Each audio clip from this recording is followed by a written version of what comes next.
Assalamualaikum warahmatullahi wabarakatuh. Perkenalkan, nama saya Fikri Adrian. Saya akan menjelaskan tentang materi-materi PAI yang ada di jenjang SD, SMP.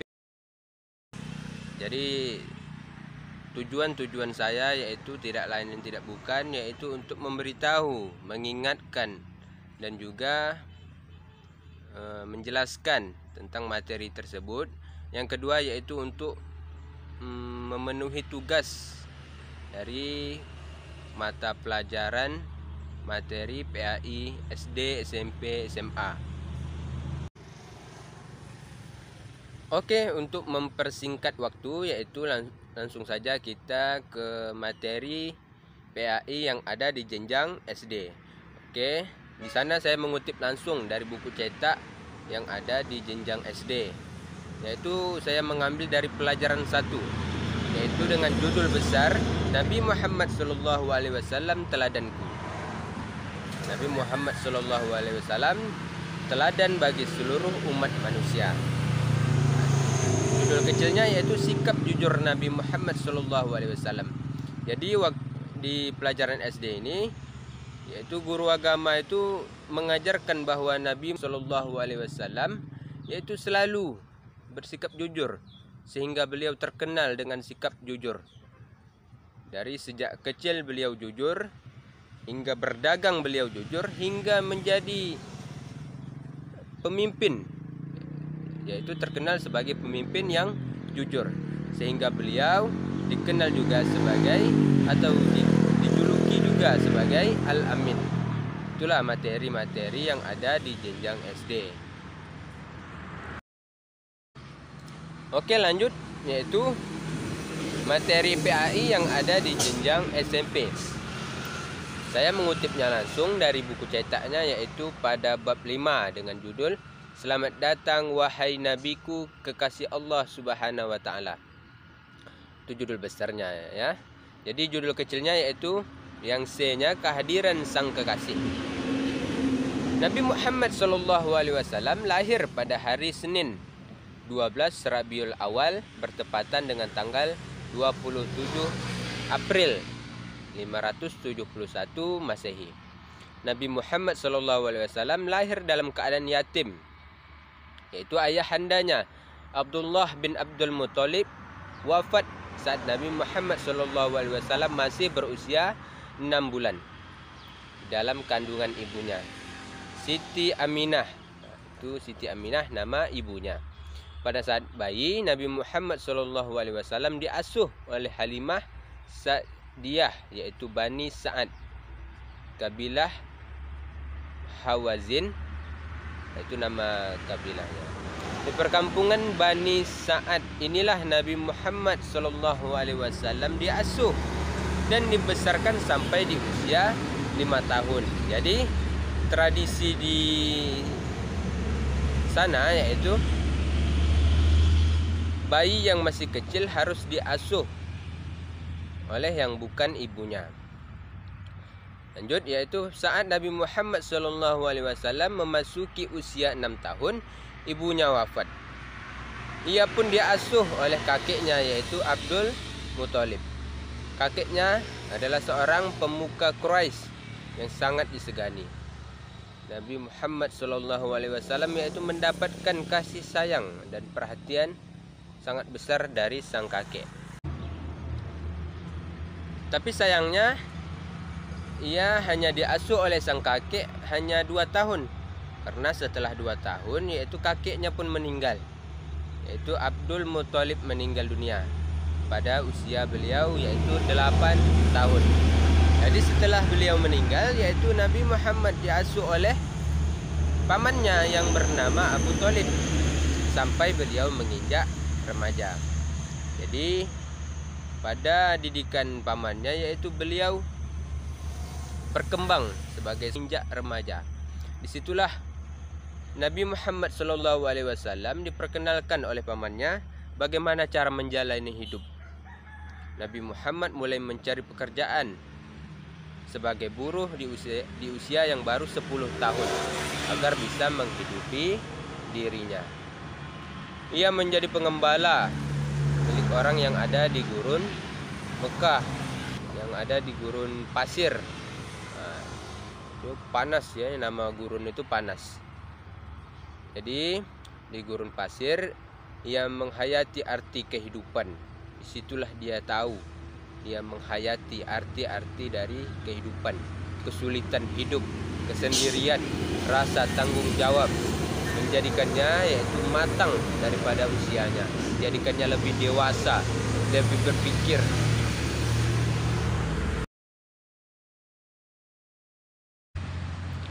Lalu sang paman melihat kecerdasan dan kematangan keponakannya itu, yaitu Nabi Muhammad itu sendiri. Maka pada usia 12 tahun Nabi Muhammad SAW diperkenalkan kepada ilmu perniagaan, atau dalam bahasa kitanya yaitu ilmu perdagangan. Jadi Nabi Muhammad SAW yang masih remaja pun turut serta dalam mengelola ekonomi pamannya. Ia pun mulai membawa barang dagangan yang diambil dari majikannya. Jadi Siti Khadijah itu nama majikannya. Hampir 3 tahun Nabi Muhammad mengikuti pamannya untuk menjalankan barang dagangannya. Ketika kafilah dagang mereka sampai ke kota Basra, yaitu di wilayah Syria besar ya, seorang pendeta terkenal di masa itu Hurairah menghampiri Abu Thalib dan mengatakan, "Aku mengenali anak muda ini sebagai sosok yang kelak akan dinobatkan sebagai rahmat bagi semesta alam." Jadi beliau berjumpa di jalan ya. Waktu beliau berjumpa, beliau mengatakan, aku mengenali beliau, aku mengenali anak ini, yaitu di masa depan beliau akan menjadi rahmat bagi semesta alam. Hal ini tertulis jelas dalam kitab-kitab terdahulu, yaitu Hurairah selanjutnya menyarankan kepada Abu Thalib, lindungi anak ini dari orang-orang Yahudi. Lebih baik bawa kembali ke Mekah. Abu Thalib pun menuruti saran pendeta tersebut. Pada usia 25 tahun, Nabi Muhammad SAW mulai berdagang sendiri. Ya, sudah mulai mandiri, yaitu tanpa bantuan pamannya. Ia mengambil sendiri barang dagangannya dan memasarkannya. Ketika berdagang, Nabi Muhammad SAW sangat jujur, tidak pernah membohongi para pembelinya. Nabi Muhammad tidak pernah mengambil keuntungan yang terlalu besar. Selalu berkata sopan, ramah, penuh kasih sayang. Jadi keberhasilan usaha dagang Nabi Muhammad SAW itu disebabkan oleh pribadi mulia beliau, yaitu pribadi beliau itu sangat terkenal, yaitu apa saja sifat-sifat beliau yang sangat terkenal, yaitu satu, berpendirian teguh. Yang kedua, yaitu memiliki semangat kerja yang tinggi. Itu terdapat dalam diri beliau. Yang ketiga, yaitu memiliki kejujuran yang sangat luar biasa. Yang keempat, yaitu menjunjung tinggi amanah dan kepercayaan yang diberikan orang lain. Yang kelima, yaitu mampu menghadapi segala cobaan dan rintangan dalam perjalanan. Yang keenam, yaitu menyamakan pelayanan terhadap para pembeli, serta memiliki rasa sifat percaya diri. Itulah sifat-sifat yang terdapat dalam diri beliau, yang harus kita contoh. Sebagai anak muda, kita harus mencontoh sifat-sifat beliau. Jadi karena sifat-sifat yang mulia beliau tersebut, jadi Nabi Muhammad merebut hati setiap orang, termasuk Siti Khadijah. Siti Khadijah aja terpaut hatinya kepada Nabi Muhammad karena sifat-sifat mulia. Jadi pertama-tama ia meminta Nabi Muhammad SAW untuk memasarkan barang dagangannya ke Syria. Itu hasilnya luar biasa. Itulah yang membuat Siti Khadijah tertarik dan akhirnya menikah dengan Nabi Muhammad. Mereka dikaruniai 7 orang anak, yaitu Ibrahim, Qasim, Abdullah, Zainab, Ruqayyah, Ummi Kulsum, dan Fatimah. Baik, lanjut yaitu yang D, Nabi Muhammad SAW diangkat menjadi Rasul. Nabi Muhammad SAW merasakan keresahan atas perilaku yang dialami oleh masyarakat Arab yang sudah jauh dari nilai-nilai kebenaran. Kemudian beliau melakukan uzlah atau mengasingkan diri di Gua Hira. Hal ini dilakukan berkali-kali hingga pada tanggal 17 Ramadan tahun ke-40 dari kelahirannya, yaitu Nabi didatangi Jibril dan menerima wahyu pertama, yaitu Quran surat Al-Alaq ayat 1-5. A'udzubillahi minasyaitonirrajim. Bismillahirrahmanirrahim. Iqra bismi rabbikal ladzi khalaq. Khalaqal insana min 'alaq. Iqra wa rabbukal akram. Allazi 'allama bil qalam. 'Allamal insana ma lam ya'lam. Yang artinya, dengan menyebut nama Tuhanmu yang menciptakan, Dia telah menciptakan manusia dari segumpal darah. Bacalah, dan Tuhanmu lah yang maha mulia, yang mengajar manusia dengan perantara kalam, yang mengajar kepada manusia apa yang telah diketahuinya. Quran surat Al-Alaq ayat 1-5. Wahyu yang pertama inilah menandakan bahwa Nabi Muhammad SAW dipilih dan diangkat Allah Subhanahu wa taala untuk menjadi utusan atau rasul. Setelah wahyu pertama ini, kemudian Jibril tidak muncul lagi untuk beberapa lama. Sementara beliau, Nabi Muhammad SAW, terus menanti wahyu berikutnya dan selalu datang ke Gua Hira menanti wahyu yang kedua. Setelah beberapa lama, yaitu turunlah wahyu yang kedua, yaitu Quran surat Al-Mudassir ayat 1-7. Kita lanjut yang E-nya, yaitu dakwah Nabi Muhammad SAW di Mekah. Dengan turunnya wahyu kedua, maka mulailah beliau berdakwah. Yang pertama yaitu dengan cara sembunyi-sembunyi dengan orang-orang terdekat dahulu. Maka setelah beliau berdakwah secara sembunyi-sembunyi, banyak sahabat-sahabat beliau yang kemudian beriman. Banyak yang dari pria atau laki-laki dan juga dari wanita, sahabat-sahabat wanita. Setelah beliau berdakwah secara sembunyi-sembunyi, maka turunlah wahyu yang ketiga, yaitu Quran surat Al-Hijr ayat 95 sampai dengan 96. Kemudian turun lagi wahyu yaitu Quran surat Asy-Syu'ara ayat 214 sampai dengan 215.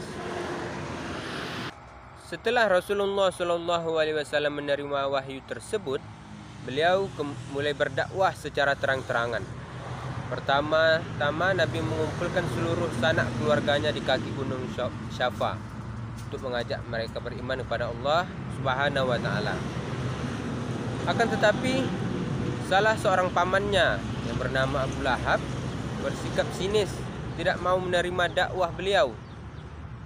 Banyak cara yang dilakukan oleh orang-orang kafir Quraisy untuk menghambat dakwah beliau. Di antaranya yaitu mencoba menyuruh pamannya Abu Thalib untuk menghentikan dakwah keponakannya tersebut. Namun Nabi Muhammad SAW menolak dan mengatakan, "Demi Allah, meskipun seluruh anggota keluarga mengucilkanku, aku akan terus berdakwah menyebarkan agama Islam." Begitulah kata beliau, sebegitu kokohnya beliau menyebarkan agama Islam. Kegagalan kafir Quraisy untuk menghambat dakwah Nabi yaitu menjadikan kaum Quraisy ini semakin marah, emosi. Lalu budak-budak yang masuk Islam dibunuh, disiksa agar beliau berhenti berdakwah. Sahabat-sahabat Nabi Muhammad SAW lalu diancam, diteror supaya beliau berhenti berdakwah ya. Lalu Abu Jahal paman Nabi Muhammad SAW, yaitu menyewa orang-orang Yahudi. Salah satunya yaitu Utbah bin Rabi'ah untuk menawarkan beberapa hal. Yaitu Utbah mengatakan, "Hai Muhammad, jika kau menginginkan kekayaan, saya sanggup menyediakannya. Jika kau menginginkan pangkat yang tinggi, saya sanggup mengangkatmu sebagai raja. Jika kau menginginkan seorang wanita cantik, saya sanggup mencarikan dengan syarat kau berhenti melanjutkan dakwahmu." Nabi Muhammad SAW tidak tertarik dengan tawaran itu dan terus melakukan dakwahnya. Setelah kafir Quraisy gagal lagi, akhirnya mereka memboikot Nabi Muhammad SAW, Bani Muthalib dan Bani Hashim. Karena pemboikotan ini, Nabi Muhammad terkurung di celah-celah kota Mekah bernama Syi'ib. Pemboikotan berlangsung selama 3 tahun, dimulai pada tahun ke-7 kenabian. Isi pemboikotan itu ditulis dalam selembar surat yang berisi: 1. Kaum Quraisy tidak akan menikahi orang Islam. 2. Kaum Quraisy tidak menerima permintaan nikah dari orang Islam. 3. Kaum Quraisy tidak suka melakukan jual beli dengan orang Islam. 4. Kaum Quraisy tidak berbicara ataupun menengok orang Islam yang sakit. 5. Kaum Quraisy tidak akan mengantar mayat orang Islam ke kubur. Dan ke-6 yaitu kaum Quraisy tidak akan menerima permintaan damai dengan orang Islam dan menyerahkan Nabi Muhammad untuk dibunuh. Itulah isi pemboikotan tersebut. Undang-undang pemboikotan itu digantung di dinding Ka'bah. Penulisannya bernama yang bernama Mansur bin Ikrimah. Setelah 3 tahun, undang-undang tersebut rusak karena dimakan rayap. Kemudian undang-undang tersebut dirobek oleh Zubair bin Umayyah, Hisham bin Amir, Mutib bin Adi, Abu Bakhtari bin Hisham, dan Zama'ah bin Aswad. Mereka merasa kasihan kepada siksaan kaumnya, kepada Bani Hashim dan Bani Muthalib. Mungkin cukup sekian yang dapat saya sampaikan. Lebih dan kurangnya saya mohon maaf. Wabillahi taufik wal hidayah. Wassalamualaikum warahmatullahi wabarakatuh.